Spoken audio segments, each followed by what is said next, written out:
जिंदा दिलाने सांगला हिल। मैं क्या देख रहा हूं कि ताहत निगाह इंसानों के सर ही नजर आ रहे हैं। मैं जुलूस देख रहा हूं, दूर से अभी और जुलूस आ रहे हैं। किस लिए किस लिए किस लिए ये जुलूस आ रहे हैं? मियां मोहम्मद नवाज शरीफ की आमद है।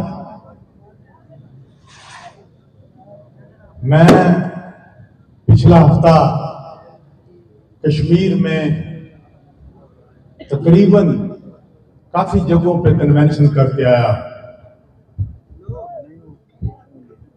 हर शहर के अंदर, पाकिस्तान के हर गांव के अंदर नवाज शरीफ की आमद का चर्चा है। लोग इस्तकबाल कर रहे हैं। क्यों?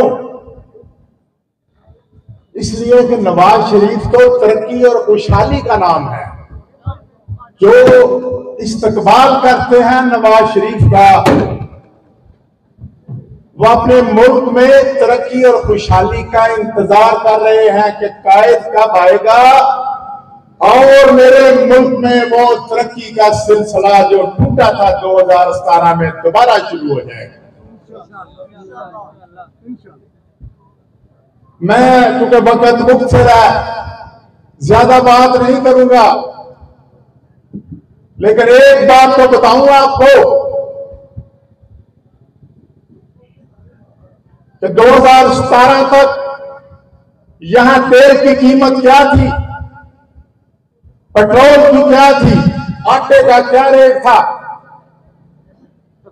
आम आदमी खुशहाल जिंदगी गुजार रहा था। और जो कुछ नवाज शरीफ के खिलाफ एक साजिश हुई, पनामा का नाम लेकर नवाज शरीफ को अदालत ने नाअहल किया, इसलिए कि उससे बेटे की तरह नहीं ली थी। भाई, दुनिया में इंसाफ का म्यार देखो। मुझे कहना पड़ेगा, क्या इतना अदालतें शर्मिंदा हैं कि उन्होंने जुल्फकार अली भुट्टो को फांसी की सजा दी थी। फांसी ठीक नहीं थी।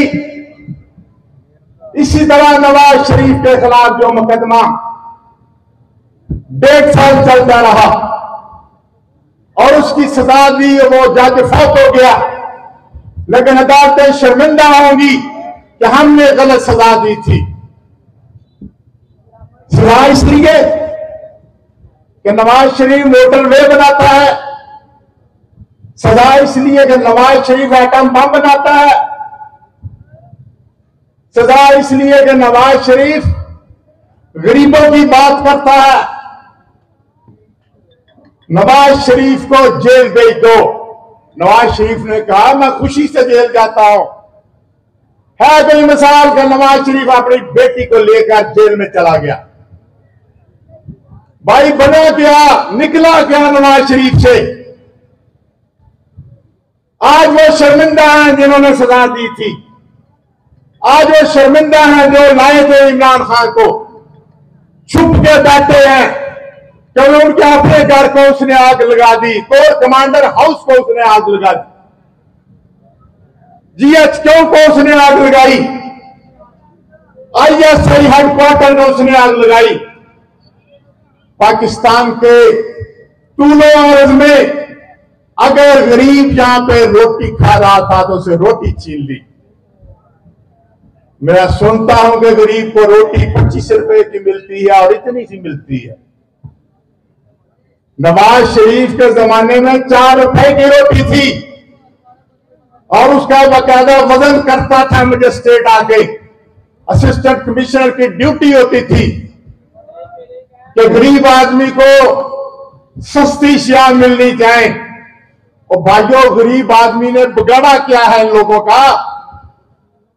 सिवाय नवाज शरीफ के आज तक पाकिस्तान में 20 वजीर आजम बने हैं। तमाम वजीर आजमों को निकाल लें, सिवाय नवाज शरीफ के।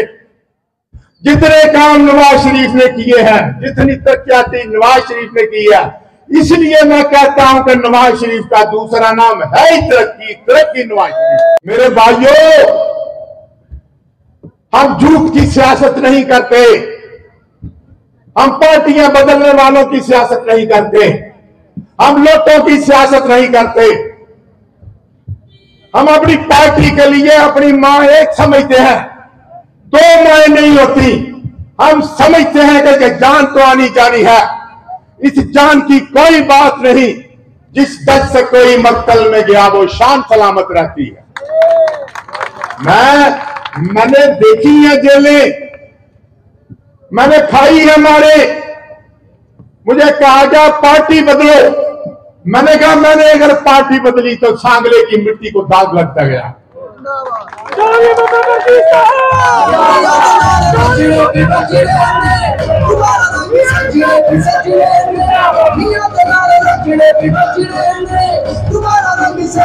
सांगलाल वालों, तारीख गवाह, तारीख लिखी जा रही है, लिखी जा चुकी है। मेरे इस शहर में पार्टियां बदलने वाले लोग इन लोगों को पसंद नहीं करते। मुझे पता है कि मैं इस मिट्टी का बेटा हूं और आपका बेटा हूं, यहां से मैंने परवरिश हासिल की है। इसलिए मैं कहता हूं कि ऐसा ज़मीन शहर मेरे दिल की धड़कनें सलाम कह रही है तेरी बारगाह में। तू अब भी है मेरे लिए जन्नत फराज है, तुझ में दफन मेरी जवानी के 60 साल। तेरी नवाजिशों को भुलाया न जाएगा, माजी के नक्श को दिल से मिटाया न जाएगा। ऐसा ज़मीने शहर मेरे दिल की धड़कनें सलाम कह रही है तेरी बारगाह में। फिर करूंगा, हमने जिस तरह ये मकाम इस सांगलाइल के लोगों ने, मेरे बेटों ने, मेरे भाइयों ने आज ये मकाम पार्टी में हासिल किया है, मुझे पता है कि बड़ी कुर्बानियां दी हैं। मेरे साथ जिन बच्चों ने जद्दोजहद की थी, उनके माँ बाप ने उनको घरों से निकाल दिया था। मैं एक एक बच्चे से वाकिफ हूं, लेकिन मैंने सांगलाइल की मिट्टी के लिए कोशिश की है, आपके लिए, आपका नाम सरबुलंद करने के लिए। तो मैं समझता हूं मैं जो कुछ भी हूं, आपके पांव की जूती के तफाज हूं। आप मेरे लिए दुआ करते रहा करें। 2013 में वो आया, यहां आपके शहर में 20 घंटे की लोड शेडिंग थी। यहां मियां साहब आए, वहां पे जलसा किया। मुझे कहा बजीस्तार बताओ क्या होना चाहिए। मैंने कहा जनाब आप आए हैं, जहां पे कुर्सियां चल रही थी जो सांगला की तारीख नहीं है।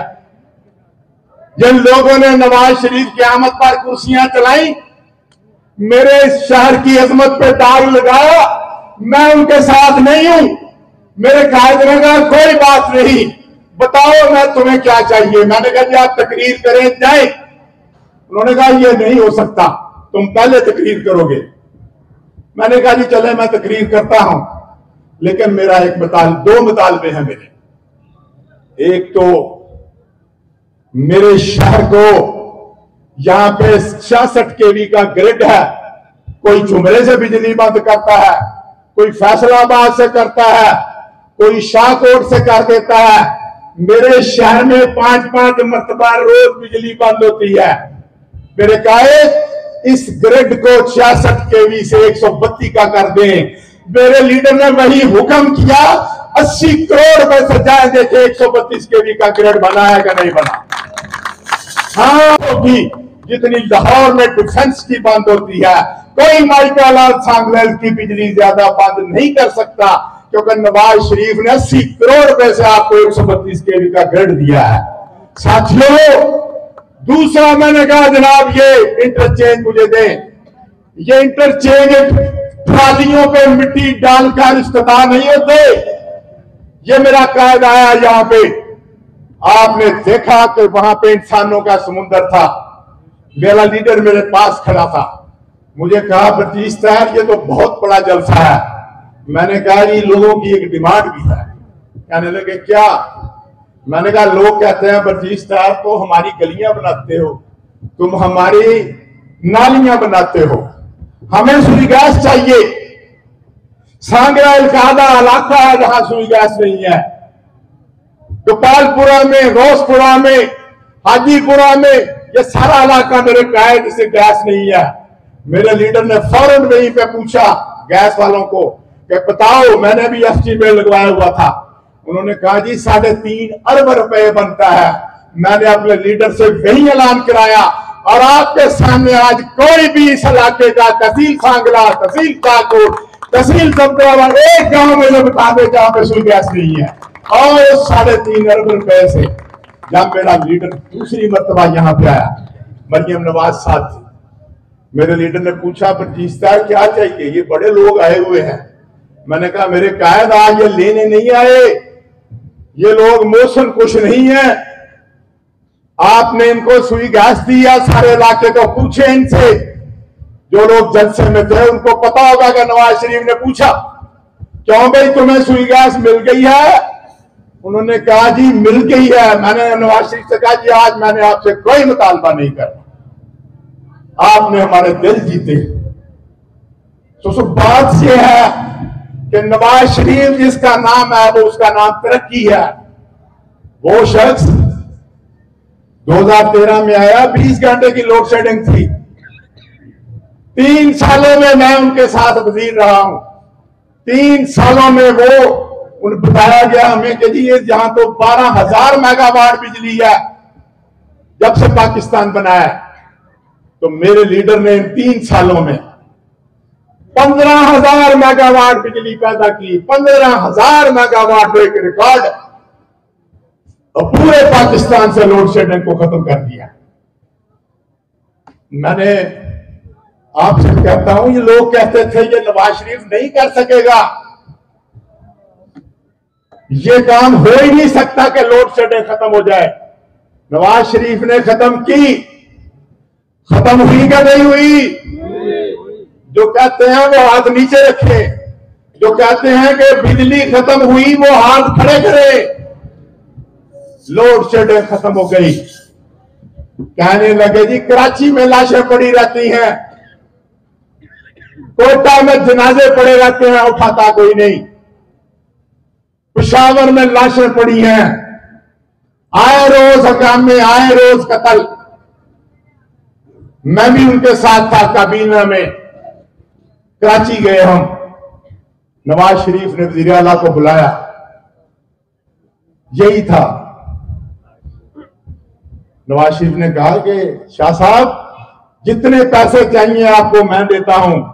ये कराची में आए रोज का कत्ल, सूबा सिंध में आए रोज के कत्ल, मैं इनको खत्म करूंगा। और देखा आपने कि ज़रबे अज़ब और सोशल एक्शन प्रोग्राम के जरिए मियां नवाज शरीफ ने पूरी टेक्निक इस्तेमाल की।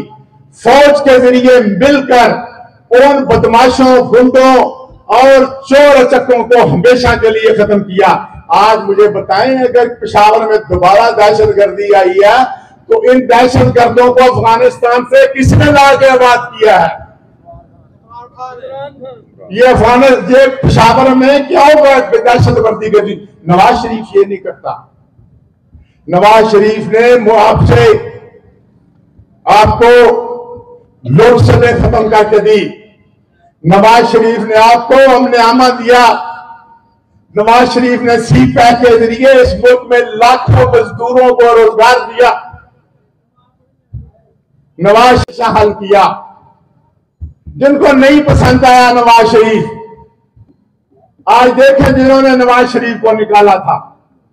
नवाज शरीफ आ रहा है, नवाज शरीफ 4थी मर्तबा वजीर आजम बन के आ रहा है।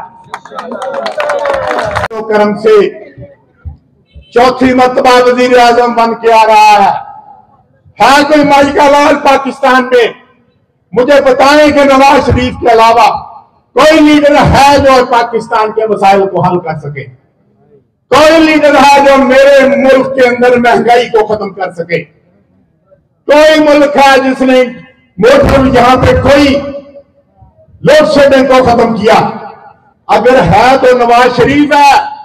आज नवाज शरीफ ने अपने दिल से ये वादा किया है और नवाज शरीफ ने हमें भी कहा है कि ये मेरे लिए बहुत बड़ा चैलेंज है और हम इक़्तिदार में आए तो सबसे पहले इस महंगाई के जिन को बोतल में बंद कर देंगे। नवाज शरीफ कहते हो प्रोटोकॉल नहीं देंगे, जाओ ले जाओ प्रोटोकॉल, हम नहीं लेते। हम इसलिए नहीं लेते, पिछले 3 सालों से मुझे कोई वजीर आजम बताओ जो नवाज शरीफ की मर्जी के बगैर बना हो। आइंदा भी वजीर आजम बनेगा नवाज शरीफ की मर्जी के बगैर नहीं बनेगा, क्योंकि पाकिस्तान की कौम नवाज शरीफ से प्यार करती है। आप मुझे बताएं 21 तक मैं कश्मीर में मैंने 5-6 दिन गुजारे हैं, मुझे बड़ी मोहब्बतें मिली वहां से। वहां पे हजारों लोग आ रहे हैं और वो कल से पहुंचना शुरू हो जाएंगे मीनारे पाकिस्तान में। मुझे पूछते थे चौधरी साहब आपकी क्या सूरत हाल है। मैंने कहा इंशाअल्लाह ताला हम आपको बेहतर रिजल्ट देंगे, क्योंकि मेरा इलाका नवाज शरीफ का इलाका है, नवाज शरीफ से प्यार करता है। मैं आपसे ही पूछता हूं, मुझे बताएं आप मीनारे पाकिस्तान पर नवाज शरीफ नहीं, नवाज शरीफ का दूसरा नाम है तरक्की। नवाज शरीफ मुझे बताएं आप तरक्की का इस्तकबाल करने मीनारे पाकिस्तान पर जाएंगे? ये पीछे वाले हाथ अगर ऊंचा करें तो मेरी हौसला अफजाई होगी। आप तरक्की का इस्तकबाल करने मीनारे पाकिस्तान जाएंगे? आप दहशतगर्दी को खत्म करने के लिए मीनारे पाकिस्तान जाएंगे? आप बेरोजगारी को खत्म करने के लिए मीनारे पाकिस्तान जाएंगे? आप इस मुल्क में अमन की खातिर नवाज शरीफ के खातिर तामन करेंगे? ये जान कुर्बानी जानी है, इसी जान की कोई बात नहीं। जिस दल से कोई मक्तल में गया वो शान सलामत रहती है। मेरा गायब आ रहा है, मेरा गायब आएगा, और जब आएगा तो मैं मरियम नवाज और कायदे मोहतरम को सांगलाल में आपके पास जरूर लेकर आऊंगा। आप मुझे बताएं, हमने आपको बताया कि हम इंशाअल्लाह ताला 11 बजे यहां से रवाना होंगे। अभी फाइनल टाइम 1-2 दिनों में मिल जाएगा, लेकिन जरूरत इस बात की है कि अगर हमने मीनारे पाकिस्तान को आपकी ख्वाहिशों के मुताबिक पूरा ना किया, मेरा ये इस बात पे ईमान है। आप वहां पे मीनारे पाकिस्तान में देखें, आपके वजीर आजम को पहली दफा निकाला, क्यों? मैं भी मेंबर था नवाज शरीफ के साथ, 2.5 साल बाद हम निकल गए। दूसरी मर्तबा निकाला, नवाज शरीफ ने एटम बम बनाया हुआ था, फिर नवाज शरीफ के साथ मैं था, वो भी जेल में गया, मैं भी गया। तीसरी दफा फिर निकाला, क्यों? कि नवाज शरीफ ने अपने बेटे की कंपनी से तनख्वाह नहीं ली, क्योंकि नवाज शरीफ डेवलपमेंट की बात करता है और पाकिस्तान में आम आदमी की बात करता है, लोड शेडिंग खत्म करता है, बदमाशी खत्म करता है। आज लोगों को पता चल गया है सच क्या है और झूठ क्या है, और इंशाअल्लाह ताला जब आप जाएंगे तो मैं आपको यकीन दिलाता हूं कि 21 तारीख के दिन जब आप इतनी अक्सरियत से वहां पे जाएंगे, हम देखें हमारे पास टैंक नहीं है, हमारे पास तोपें नहीं है, हमारे पास आप हैं। अगर आप नवाज शरीफ के साथ हैं और माजी में सारे जलसों से ज्यादा हैं, तो मैं यहां पे ऐलान करता हूं कि 21 तारीख के बाद 22 तारीख की सुबह आपकी फतह और कामरानी की सुबह हो। अगर कश्मीर भी, कायद आजम ने हमेशा फलस्तीन की और कश्मीर की बात की, अगर कश्मीर के पास भी एटम बम ना होता तो 12 मई को जब उन्होंने धमाका किया तो जॉर्ज फर्नांडिस वजीर दफा ने ऐलान किया कि खाली करो कश्मीर, हम आ गए हैं। तो मेरे लीडर ने, मैं भी उनके साथ था, मैंने था 28 तारीख तक मीटिंग की, और आपने देखा कि 28 तारीख को मियां नवाज शरीफ ने हिंदुस्तान के 5 एटमी धमाकों के मुकाबले में जो नागवार गुजरती है बहुत सारे लोगों को कि इसने एटम बम बनाया, और आज पाकिस्तान एटमी ताकत है। फलस्तीन में इंसानों को गाजर मूली की तरह कत्ल किया जा रहा है, कोई माइका लाल कश्मीर में आग भी उठा के नहीं देख सकता। अल्लाह ताला के फजल करम से हम फिलिस्तीनियों के साथ हैं, लेकिन फिलिस्तीनियों की ताकत जो है अंदाजा लगाएं, तमाम मुसलमान उनके हमसाए भी देख रहे हैं। इंतहाई दुख की बात है, लेकिन आज कश्मीर, मैं कश्मीरियों को भी कहता आया हूं, अगर आप यहाँ पे बैठे हैं तो इसकी वजह यह है कि नवाज शरीफ ने आपको एटम बम दिया हुआ है। अल्लाह ताला आप सबका हामी और नासर हो। मिलकर नारा लगाएं, पाकिस्तान मुस्लिम लीग नून, मोहम्मद नवाज शरीफ, कायद आज़म मोहम्मद अली जिन्ना, मरियम नवाज, सांगला के सब लोग। और मैंने सुना है कि अंजुमन ताजरा के मियां सईद साहब तशरीफ लाए थे, चले गए हैं, उनको भी कहते हैं कि बहुत ज्यादा जिंदाबाद मियां सईद, जिंदाबाद। बहुत बहुत